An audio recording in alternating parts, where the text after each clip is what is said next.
what keeps driving you to work? Like you don't need to work, right? My plan was just to make a few $1,000,000 and retire and enjoy life. And then I realized the treasure at the end of the rainbow is anticlimactic. The journey is the joy. 25 years ago, I ran into a friend that I hadn't seen since college. And I said to him, if you could remember what was the number one thing you remember most about me? And he said, you're the most confident person I ever met. I'm cocky enough to believe I can manage another industry. My mindset was, this has to work. Failure is not an option, because I promised my wife, I looked her in the eye, I twisted her arm to get her to sign those HELOC documents with me, and I promised her that we weren't going to fail. My job as a franchisor is to give the franchisee the best system, the best recipe in the industry.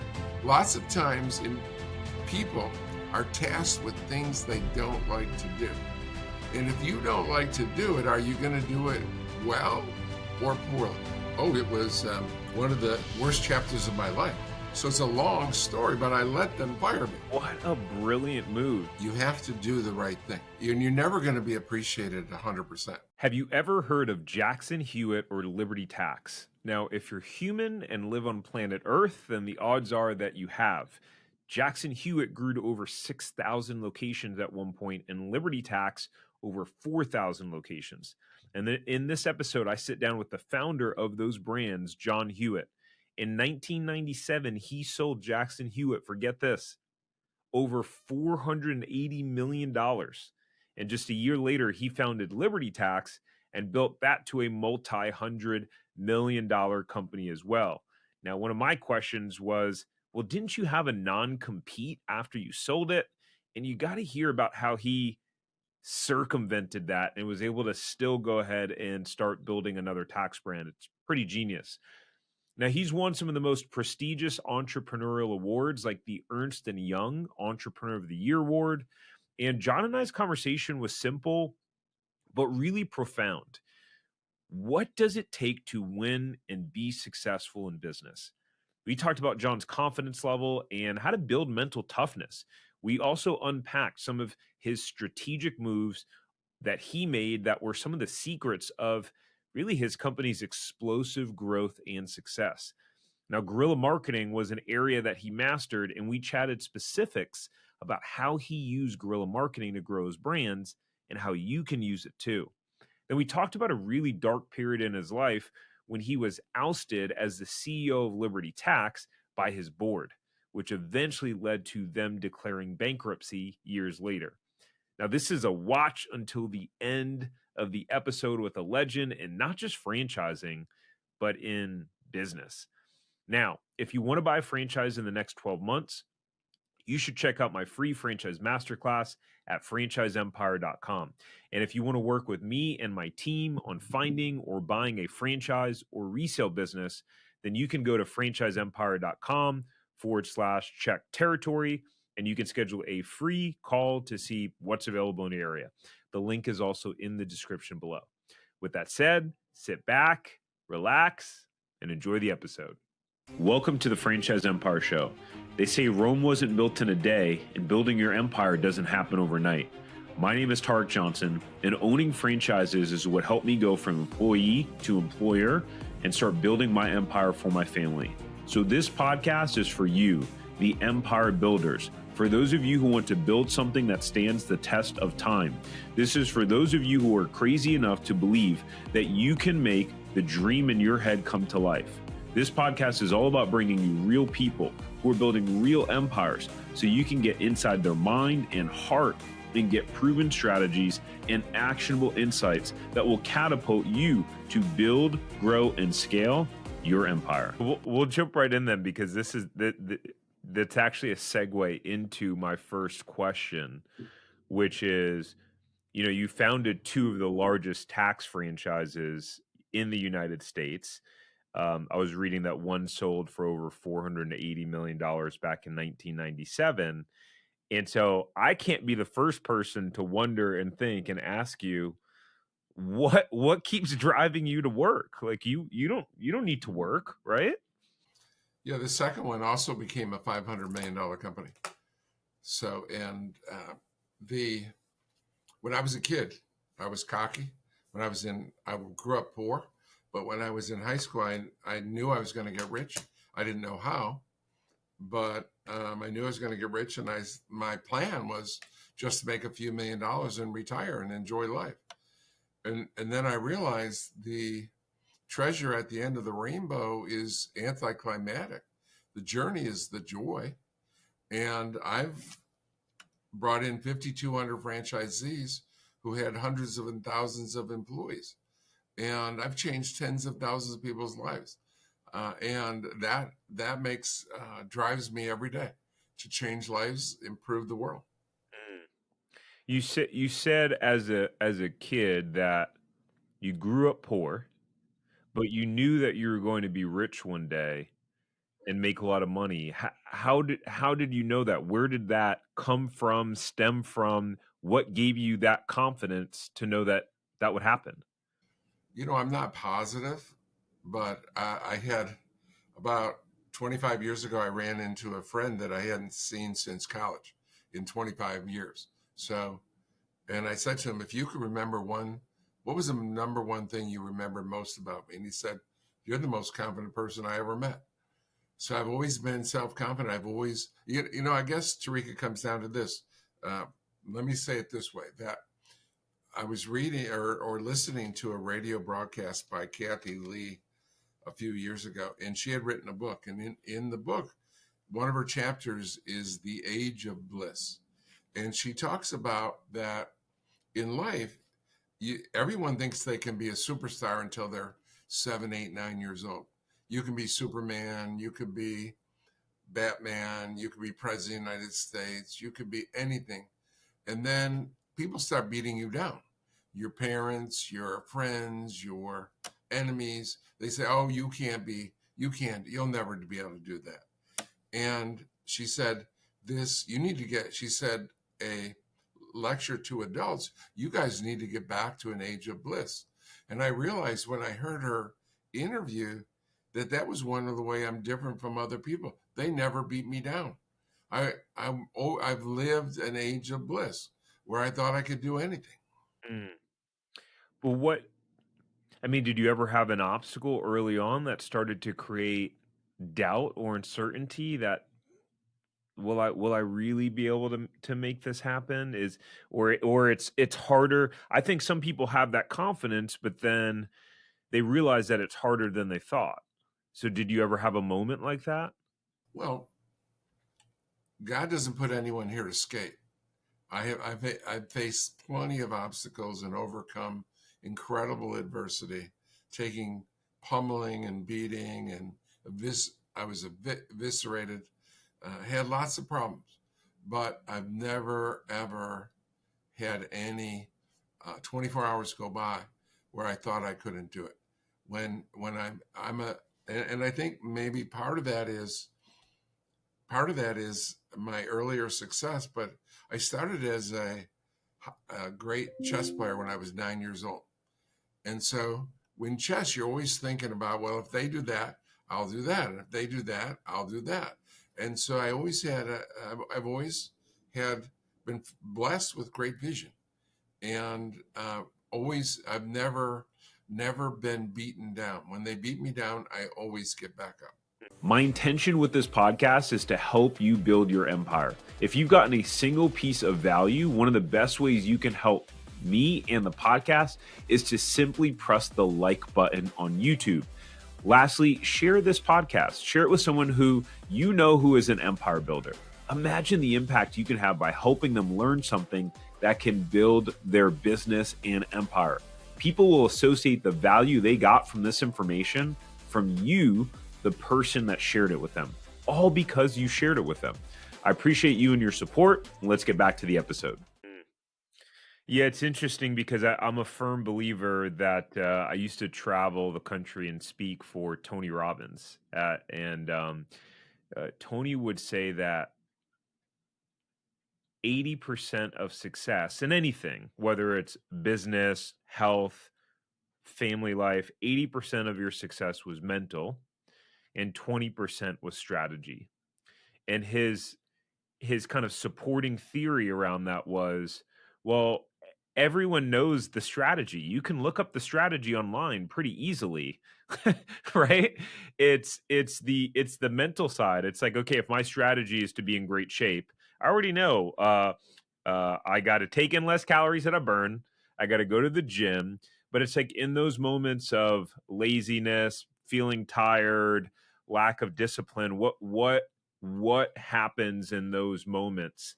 So was there was there ever a time where you felt like your mental side of it was at a threat at all? I mean, you're saying you like after 20, like you went no longer than 24 hours, but I'm just trying to understand, like, what were you saying to yourself in those moments? I'm under every adversity.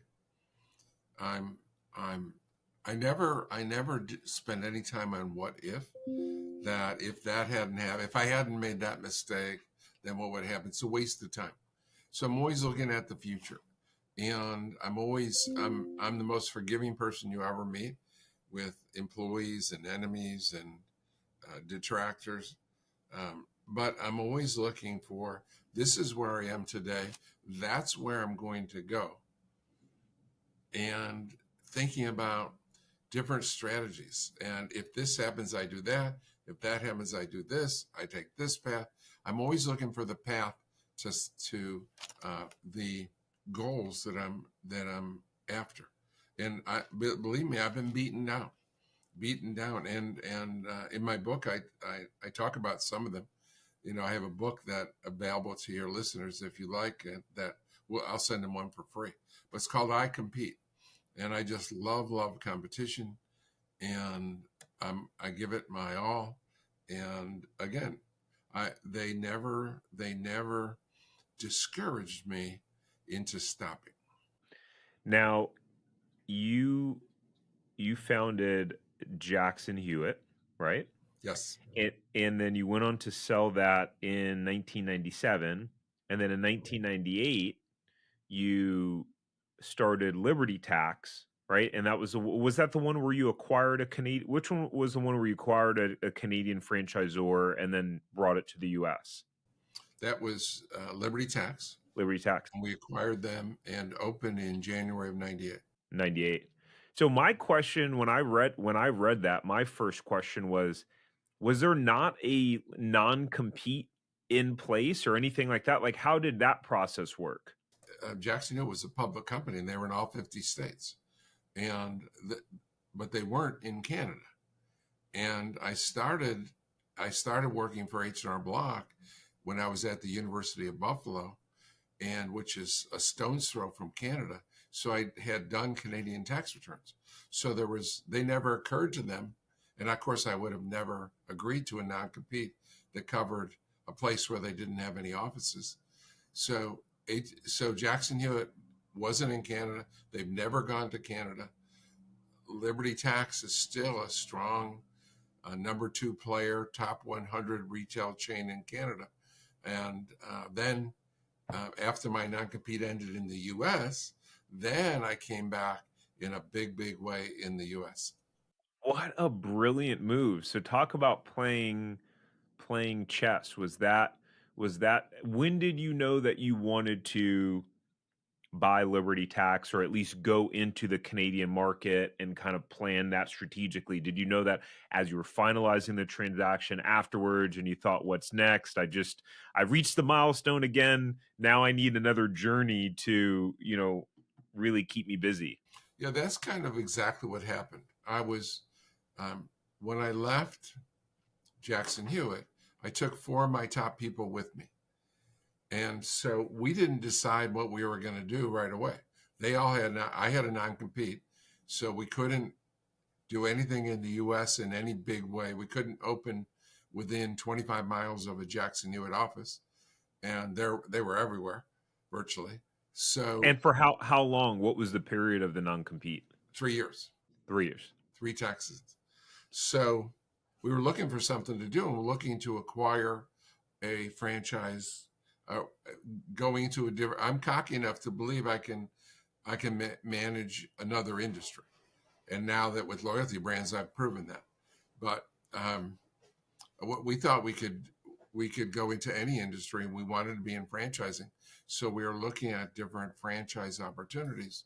At the same time, in parallel, we looked at Canada and found that the second largest tax service in Canada, they were in disarray. They had gone into bankruptcy, and a very wealthy investor had bought them out of bankruptcy, and they really didn't want it.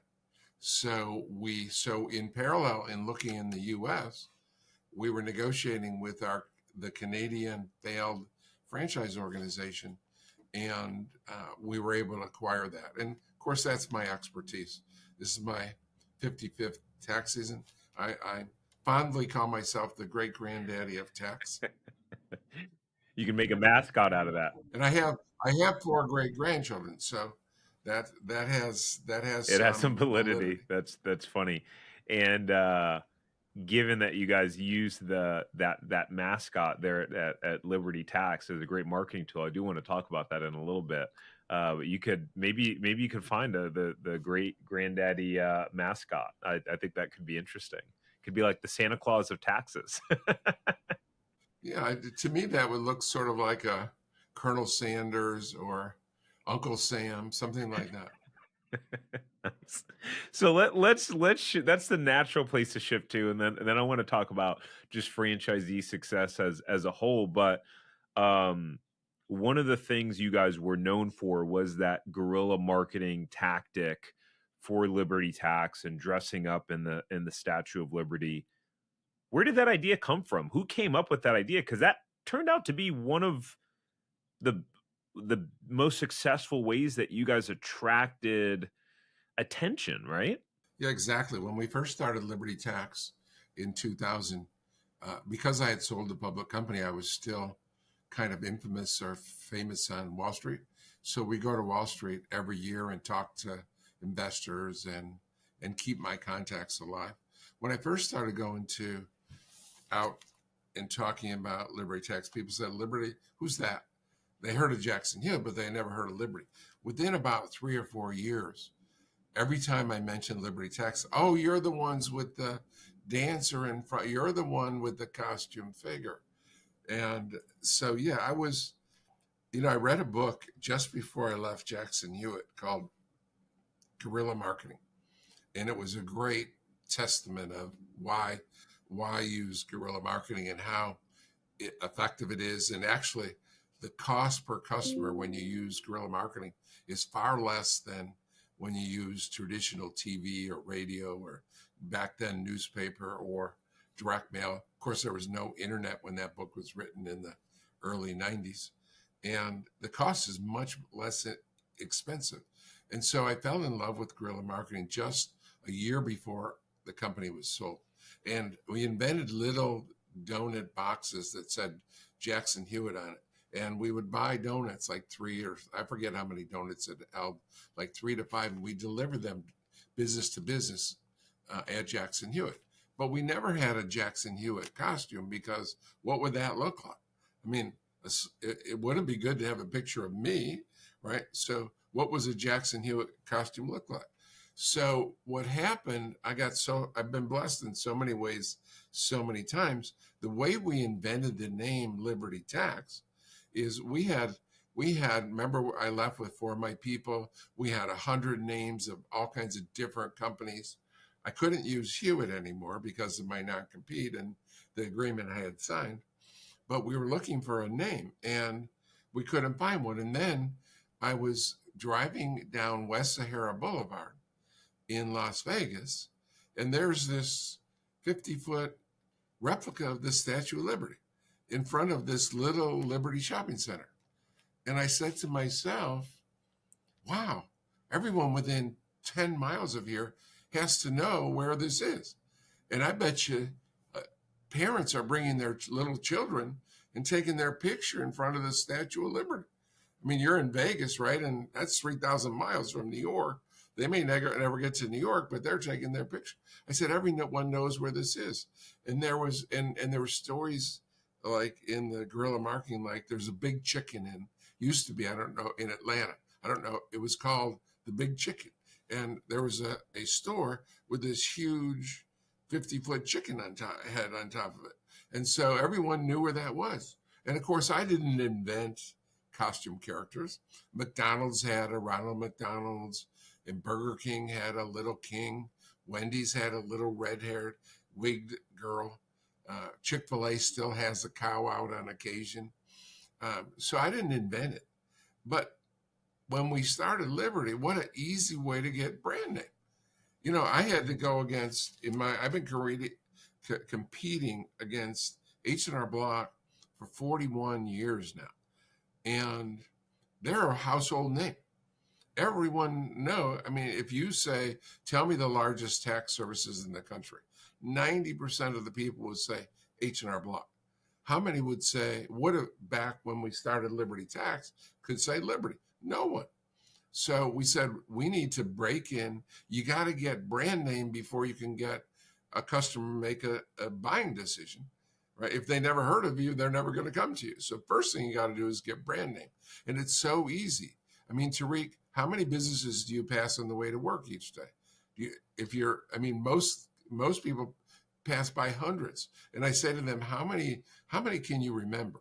And they say 20 or 12 but if you saw a costume character dancing from January to April on the street, would that be one of the companies that you remember? And everyone unanimously says yes. And so when we started ATAX, my new company, we have an eagle costume.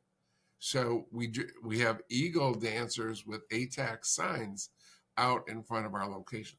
And when you pass through America, there aren't typically national brands. There aren't 5 that have costume characters, and certainly not H&R Block or Jackson Hewitt. Fascinating. Yeah, that's so interesting, and to me it's part of the ingenuity of entrepreneurs. And sometimes the difference, what I've seen, the difference between big success is it can be a fine line sometimes, where it's just like, it's kind of that one thing. Now, granted, you were already successful in the tax space without a mascot, right? So it's not like someone could say, okay, if you didn't have the mascot, you weren't going to be successful, but to do it the second time around. Yeah. I mean, yeah, it doesn't. I mean, Chick-fil-A and Kentucky Fried Chicken both serve chicken, right? And they both have soda and fries and, all kinds of, or many similar products, but they're a little different. And just like McDonald's is different from Burger King and different from Wendy's. If David had worn the same shield and sword and armor that Goliath wore, there would be no David and Goliath story. He'd be the 189th guy killed by Goliath. So you have to have differentiators. If you're going to be spectacularly successful, you have to have differentiators. You can't replicate your competitor. I love that. And it doesn't. And you're right. And I'm 95% of my companies. I've always had the fastest growing tax company, whether it was H&R Block or Jackson Hewitt or Liberty or now ATAX. I've always had the fastest growing, but 95% of the system is the same. It's the 5% differentiators that set us apart and make us the fastest growing. Hey, I hope you're enjoying the podcast episode so far. One of the most consistent things that we hear from people that reach out to us is that buying a franchise feels really confusing. There's so many options out there. It's a scary decision. They don't know how to vet or do the due diligence or really narrow down on the right franchise for them, and then they really feel alone in the process. You might be the only one in your family who's ever pursued buying a franchise or being an entrepreneur, or maybe you've tried to start a side hustle before, or other businesses like me. Like before franchising, I was not able to crack the code on entrepreneurship. I'd like to invite you to reach out and work with us. We've helped many clients buy franchises, get them profitable, or buy resale businesses that are thriving. I'm talking about highly profitable resales, great value. We've allowed many of our clients to actually quit their job right away and replace their income immediately. So if you want to work with me and my team on finding or buying a franchise, doing due diligence, vetting it, or resale, then go ahead and go to tarzjohnson.com/consulting, and we're happy to see if we can help. All right, enjoy the rest of the episode. Yeah, interesting. By the way, my name is pronounced Tarek. Oh, Tarek. Yeah. Wow. Do you know others spelled the same way? It's not common because mine stems from being an Arabic or Middle Eastern name, and so a lot like especially Egyptians will spell it Tarek, or they'll spell it Tarik. A lot of the times when it's spelled the way mine is, they'll pronounce it Tariq, which has made for a very interesting 35 years of life so far. Well, thanks for helping me. I usually ask, but this time I thought I had it. No, it's all good, man. So you just talked about the 5%, right? The 5% that makes it different. Given that you've worked with thousands of franchisees in your brands, what's the difference between the franchisees that become very successful and the franchisees that don't? And let's take territory aside, geographic equations aside, but why are some super successful and some aren't? It's been an interesting journey for me these last 55 years. And I'm going to tell you, it's very simple, but at the same time, it's hard. It's so simple. It's hard to believe. My job as a franchisor is to give the franchisee the best system, the best recipe in the industry. I've been doing that now. This is my 55th tax season, right? 55 years. So, Tarek, most of my franchisees are your age. They're in their average age is late 30s. Used to be, when I started, it was in the mid 50s and then mid 40s, and now it's in the mid 30s. It's come down over the years. People are becoming self-employed earlier in life. But what I learned is that my job is to give you the system. If I do my job, your job is to follow that system. Well, out of the 5,200 franchisees I brought in, guess how many have followed the system 100%? How many? Zippity doo dah. No one. So the simple difference between winners and losers, and I've created 1,000 millionaires, but I've also had 1,000 of my 5,200 went out of business. 1,000 became millionaires. The superstars listen 98 or 99%. The failures listen less than 90%. So it's that simple.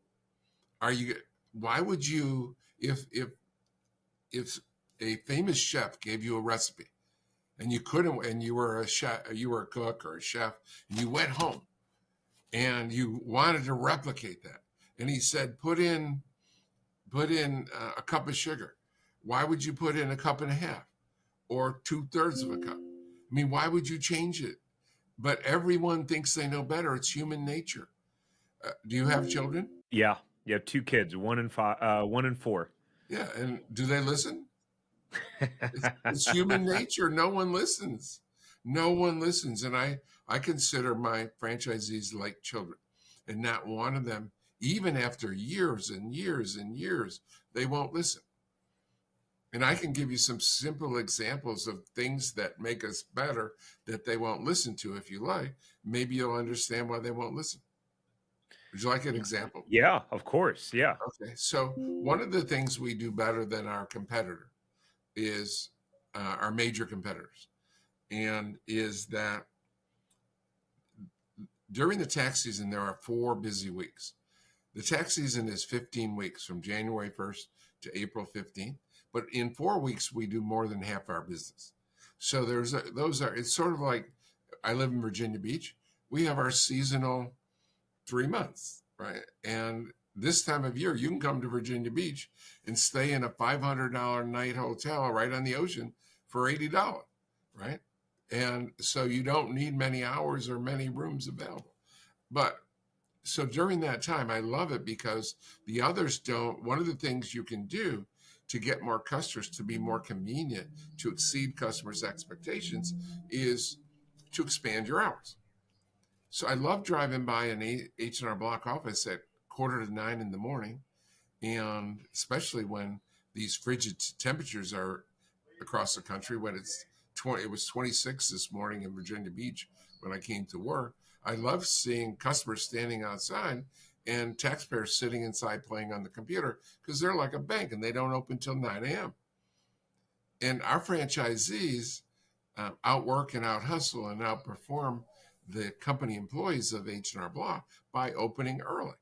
So one of the 10 most important things you can do to increase your business and provide better service that's a differentiator is during those 4 busy weeks to open at 7 a.m.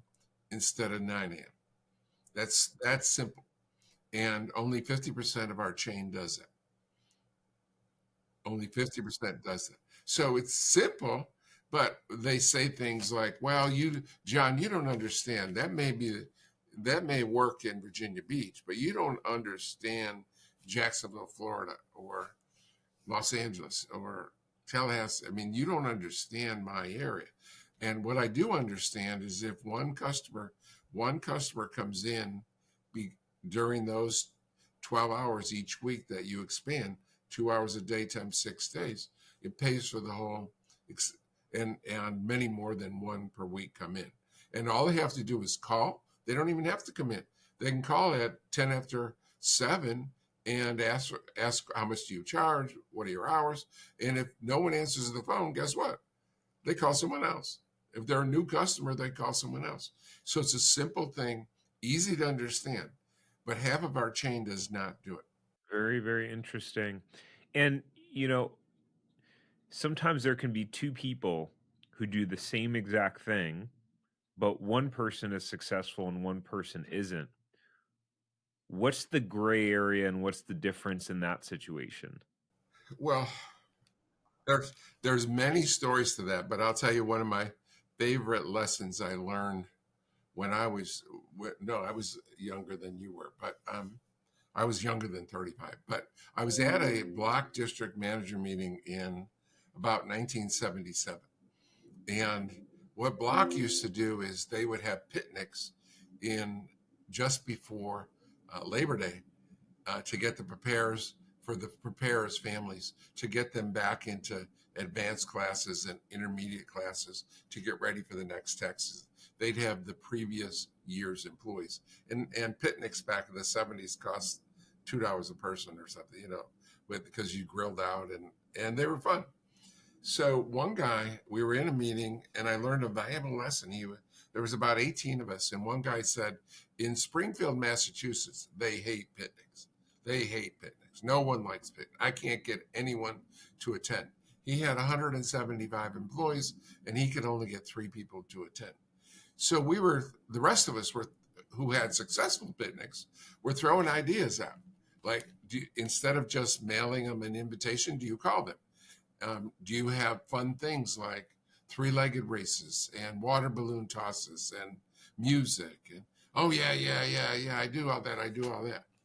And so we leave the meeting and go to lunch. And I was very fortunate because he sat at my table. And the first thing he said out of his mouth, I hate picnics. And so then I knew what the problem was. It didn't have anything to do with the 175 employees not liking picnics. He didn't like picnics. So lots of times people are tasked with things they don't like to do. And if you don't like to do it, are you going to do it well or poorly? And so if you have enthusiasm for what you're doing, you're going to do it far better than if you have a hate of what you're doing. And so you have to find the right task for the right person. For example, we're great at guerrilla marketing. And I said this earlier. And but we hire special people that have that skill, that like going out in the community. They like drawing attention. They're the kind that would, in a bar, stand up and dance on the table or on the bar, right? Most people are the opposite. They want to sit in the corner and watch those kind of people. So when H&R Block tried to replicate what our great guerrilla marketing, business to business and waivers, and so they decided one year, well, we'll get our office supervisor.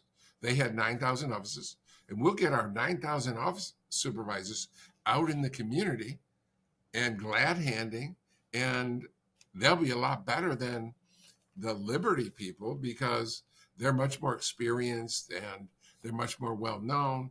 But the people hated it, so they did it horribly. And my guerrilla marketers literally ran circles around them because you have to find the person that enjoys it. So if you don't like picnics, hire someone that loves picnics to run your picnic. Mm. Yeah, that's a really interesting point. And as an introvert that most people think is an extrovert, I can I can relate to that in many ways, and it makes me think about belief too. Just the belief about things, like just believing if something will work. Not even if you dislike it, but you see someone else do it and believe, well, that won't work for me, or that works for them because they have this unique skill set or this and that. And I think the role that belief can play is really, really interesting, and how the belief creates, it may hinder you from tapping into a certain amount of your potential or creativity or resourcefulness. And then that shows up in the way you act or don't act, right? Or half-assing something or doing it to the fullest extent, and then getting, the result, which is, it's quite fascinating to me. And I really think it's very interesting. When my wife and I opened up our first franchise, we took out a $300,000 home equity line of credit, back in 2015. And my wife she didn't want to do it, but I wanted to get out of financial advising. I was in the investment world. And my mindset was, this has to work. Failure is not an option, because I promised my wife, I looked her in the eye, I twisted her arm to get her to sign those HELOC documents with me, and I promised her that we weren't going to fail. So it was interesting because in moments, I remember the visceral feeling in my body of experiencing the I will not fail, and the ideas that came from that emotion of like literally sitting there going like, failure's not an option. Okay. And then all of a sudden my brain would think of an idea, and then I would act on that idea. And it was like those pieces and those steps adding up over time. And to your point of what we were talking about earlier, it's like God blessed you with a gift to have that confidence and that resourcefulness, because some people, and I've experienced this myself in other moments, is doubting so much or doubting myself. And then of course it winds up failing, because the whole time I'm thinking about all the reasons why it won't work. And it becomes this almost self-fulfilling prophecy. Yeah, I can think of lots of beliefs that I see people put on our chat, on our discussion board. And I forget what her example was, but she said she was a failure. And I forget one of the policies that we had recommended. She said on the discussion board, I don't think that will work in my area. Well, I said to myself, what do you mean you don't think? Well, try it. Try it 5 times or 10 times, right? I mean, she said, because of this, I don't think it would be in my area. Well, you have hundreds of franchisees telling you, and John Hewitt and companies telling you this works. How could you decide that I don't think it's going to work? It was kind of probably like the picnic story, right? That I don't like to do that. So I'm convincing myself that that's not going to work in this city. Mm. So what is that? I'm curious your perspective on this. What's the role and responsibility of the franchisor in those instances? And I guess it really starts with, bringing on the right franchisees, because potentially bringing in the wrong people that have that either negative mindset or lack of belief or whatever it is.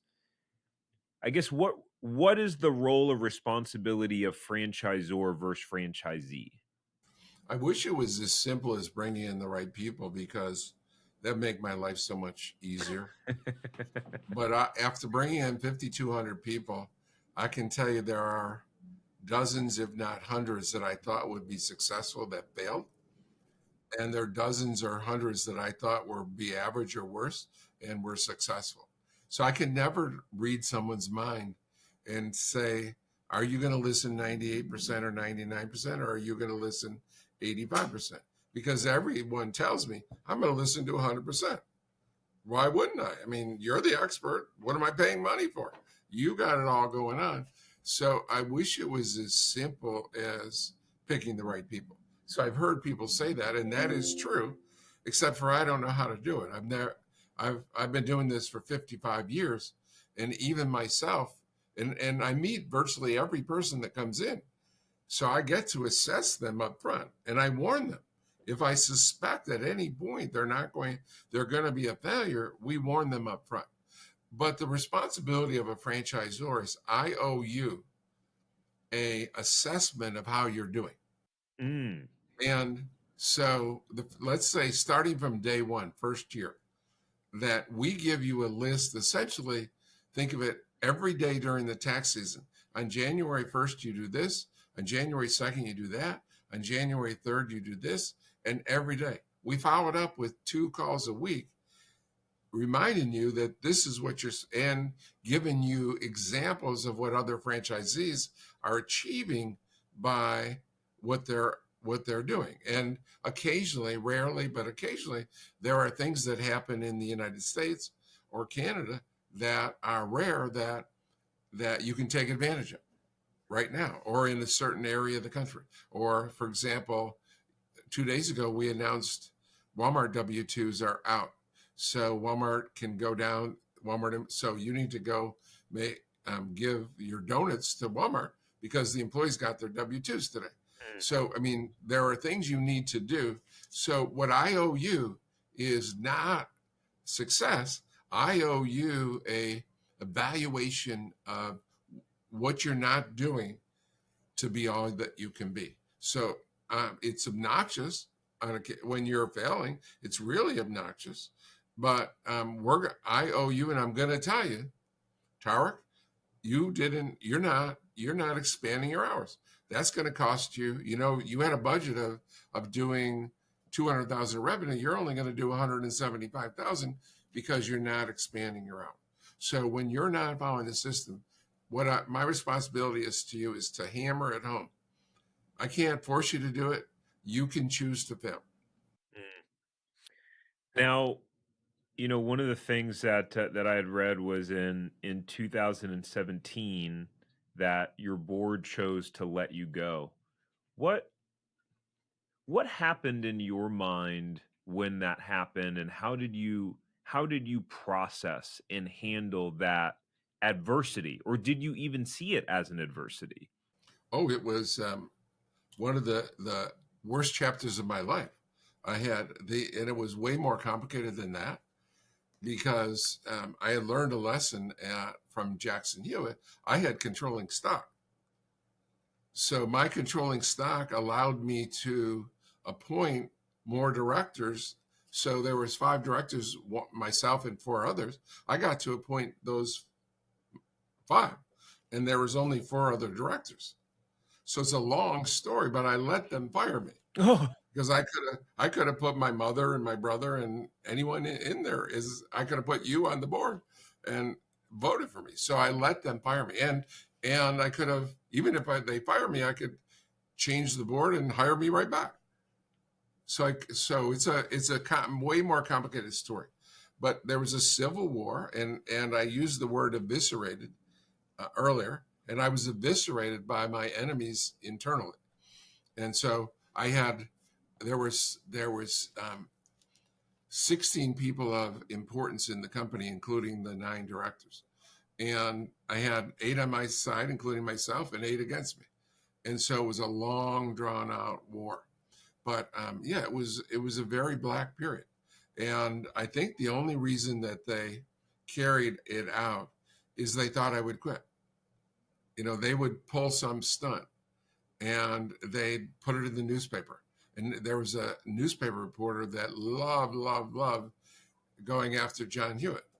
And so they would just tear me up to pieces in the media. And then they'd leave, they'd quit, and they'd write a nice story. And so then I got eviscerated. And then next month, another one would leave. And so it was a long, drawn out, complicated story. But my thoughts on was total disappointment that they were ruining the company and going to ruin the company. It was the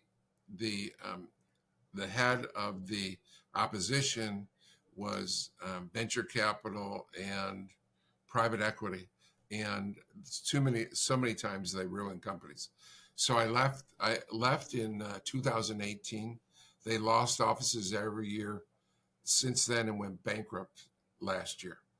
So I saw them going. Oh, Liberty Tax went bankrupt? They went bankrupt last July. So they destroyed. They're down to about half the size they were when I left.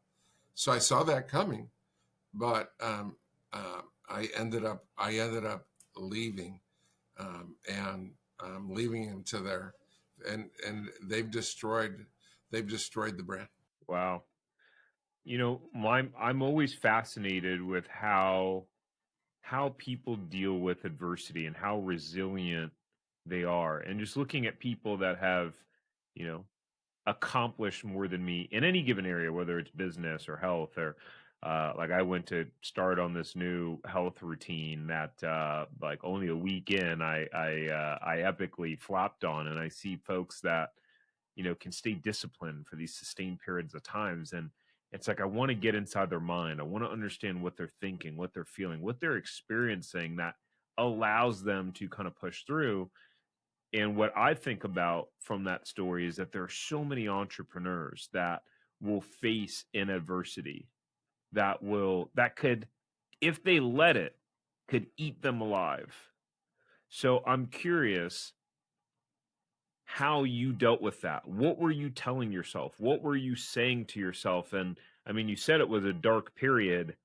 How did you get yourself out of it? Well, first of all, I live by the mantra. My favorite Shakespeare is this above all, to thine own self be true. You have to do the right thing, no matter, and you're never going to be appreciated 100%. Let's say that at the peak of Liberty, we had 2,000 franchisees. If I called everyone up and said, I'm going to send you $10,000 today, can you believe that a third of them would complain? If you were a franchisee, right? If your franchisor called you up and said, I'm going to send you $10,000 just because, how could you complain, right? Well, this is what would happen.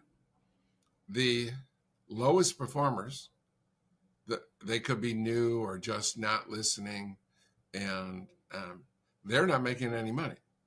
And they would say, that big guy's making $2 million profit a year and I'm not making anything. Why does he get $10,000 and I should get his $10,000? And the big guy, so the little guys are complaining because the big guys are getting the same amount as they are. And they need it more. The guy making $2 million does not need $10,000. Now, the guy that makes $2 million is paying royalty of $1 million. And he says, that guy, that loser, is only paying royalty of $5,000. I'm paying $1 million of royalty. If he gets $10,000, I should get $500,000. So you can't make everyone happy. So I learned long ago, you just have to do the right thing. And you just have to do what's in. And the key reason I believe that I've been blessed with so much success, I have 5,200 franchisees. I founded $1 billion company. one of only 1,000 people in the country to do that. And then I founded a $500,000 company. I'm the only person that's founded two of the top 100 retail chains in this country. No one else has done it. And I'm on my way, hopefully, third time's a charm. I'm on my way to my third top 100 retail chain. And the number one reason I believe that I've been able to do that is what I always want what's best for the other person. So if you're a franchisee or you're an employee or you're a stockholder, you know what? I want what's best for you. If it's best to sell your stock, to leave as an employee, or to sell your franchise, then God bless you. If it's best for me too, that's wonderful. But I've always wanted what's best for each and every person I deal with. And I think, and I've always tried to do the right thing, but you're never going to get 100% consensus of agreement that yeah, that's the right thing. Yeah, it's a good point. So now you're the CEO of Loyalty Brands. You guys have, what is it, 9 different brands? We have 8. 8. Okay, 8 different brands. So how did that come across? Like, how did you wind up building that and deciding to become a portfolio franchisor? Yeah, when I was with Jackson Hewitt for 15 years, I had one brand, and when I was at Liberty for 20 years, I just had one brand, and now we have 8. Well, it sort of happened by accident and blessing that while I was on my non-compete with Liberty, my just having drinks with one of my former attorneys that had been attorney at both Jackson Hewitt and Liberty. He said, and he's a franchise attorney, and he had about 35 brands. And he said, I got this one brand that has 15 locations, and they've been in business for 15 years. They can't grow. And every franchise is making 6 figures. It's low cost. And they just can't grow. Why don't you partner with them instead of getting back in the tax business? Why don't you partner with them and teach them, mentor them, bring in new franchise development for them, and prosper in that way? And so it was really his idea. So, and we've taken that to 7 more brands since. So we have 8 brands, and it came about. Remember, I told you the blessed I was driving by that Statue of Liberty. I mean, so many times I've been in the right place at the right time, and God works in strange ways. Yeah, interesting. And so what's interesting to me is I look. Well, actually, what was that brand? That the initial one? It was called First Choice Business Broker. Got it. And is that so did you guys rename that now to Loyalty Business Brokers? Long story. We got a divorce from them and started our own eventually. Yeah, interesting. And so what I'm seeing is that you guys are you have some of these franchisors that, act as or have a parent company, right? And then they maybe like Home Franchise Concepts, right? The brand that owns Budget Blinds. They are very specific outside of, I think, one pet franchise. They're pretty much in the home services space. It looks like you guys have a diversity between tax, insurance, staffing, karate, lobster truck. So I guess what's your kind of core philosophy, and what made you create such a diverse portfolio of brands? Well, my goal when I started when I was almost 70 years old. And so I knew I wasn't going to do this. I wasn't going to be able to handle dozens of brands for dozens of years. So what I thought I would do is acquire a number of different industries that had integrity, that had successful operators that I could help mentor and help develop. And then over a period of 10 years or so, I would get down to 1 or 2 brands. So that was the goal, is to help people. I've always had a passion to help everyone I meet. And so my passion was to help, but eventually narrow it down to 2. And Now that I've been doing this for 5 years, I'm I'm beginning to focus more on the two core industries, which is pets and taxes. Those two are our premium industries. And while I still work with the others and help them, my time will more and more. I have a great staff, and that's why we call it Loyalty Brand.